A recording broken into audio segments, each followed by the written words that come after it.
Medo. Um instinto primitivo, enraizado em nosso DNA. Um mecanismo de sobrevivência aprimorado ao longo de milênios para nos manter vivos diante do perigo. Uma onda de adrenalina, coração acelerado, uma súbita vontade de lutar, fugir ou congelar. No contexto certo, o medo salva vidas. Mas o que acontece quando o próprio medo se torna a arma? Quando nossos governos exploram esse instinto primitivo, manipulando-o para nos controlar e subjugar. O medo é uma droga potente. Ele nubla o julgamento, desliga o pensamento racional e nos faz ansiar por segurança a qualquer custo. Este é o poder que aqueles que estão no controle entendem muito bem. Ao alimentar as chamas do medo, eles podem moldar a opinião pública, justificar políticas draconianas e corroer as mesmas liberdades que afirmam proteger. Tornamo-nos participantes dispostos em nossa própria opressão, implorando para que alguém, qualquer um, nos faça sentir seguros novamente. Mas a que custo? Esta é a pergunta que devemos nos fazer enquanto navegamos em um mundo cada vez mais definido pelo medo e pela incerteza. A manipulação do medo não é um fenômeno novo. É uma tática tão antiga quanto a própria civilização.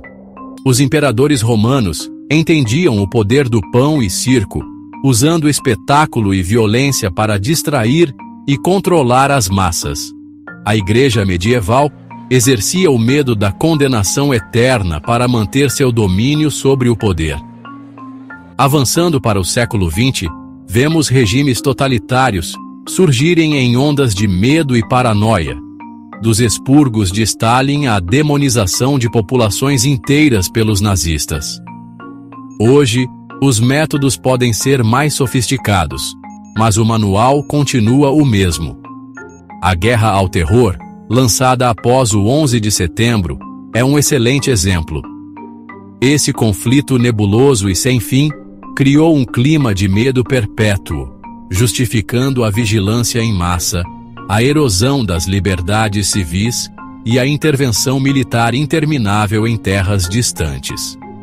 E não vamos esquecer a pandemia de Covid-19.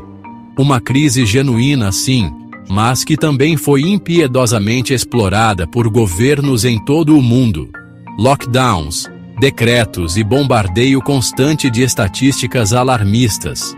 Tudo planejado para manter a população em um estado de ansiedade e conformidade.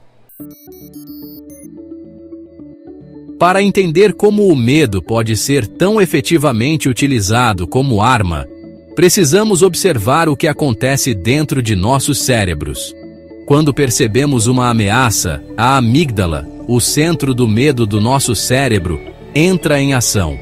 Ela desencadeia uma cascata de hormônios, incluindo adrenalina e cortisol, preparando nossos corpos para lutar ou fugir. O fluxo sanguíneo é redirecionado do nosso córtex pré-frontal, a parte do cérebro responsável pelo pensamento racional e tomada de decisões, para nossos músculos, preparando-nos para a ação.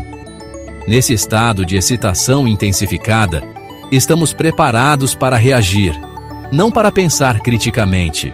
Tornamo-nos mais suscetíveis à manipulação, mais propensos a aceitar narrativas simplistas e respostas fáceis, não importa o quão irracionais ou infundadas. É por isso que o medo é uma ferramenta de controle tão eficaz. Ele causa um curto-circuito em nosso pensamento crítico e nos faz desejar uma liderança forte, mesmo que essa liderança venha à custa de nossa liberdade e autonomia. No mundo hiperconectado de hoje, as ferramentas para espalhar o medo e moldar narrativas se tornaram mais sofisticadas do que nunca.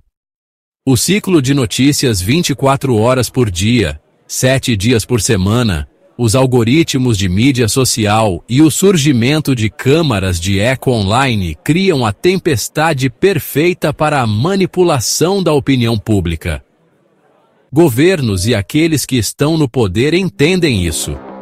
Eles exploram essas plataformas para disseminar propaganda, amplificar narrativas que induzem ao medo e silenciar vozes dissidentes.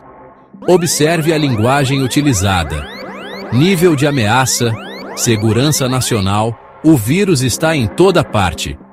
Essas frases são cuidadosamente escolhidas para evocar medo e incerteza. Elas pintam um quadro de um mundo à beira do abismo, onde apenas uma liderança forte e obediência inquestionável podem nos salvar. A mídia, muitas vezes cúmplice desse alarmismo, nos bombardeia com um fluxo constante de notícias negativas, focando em cenários de pior caso e amplificando ansiedades existentes. Essa enxurrada constante de negatividade cria um clima de medo e desconfiança, tornando mais fácil para aqueles que estão no poder implementar medidas autoritárias sob o pretexto de nos manter seguros.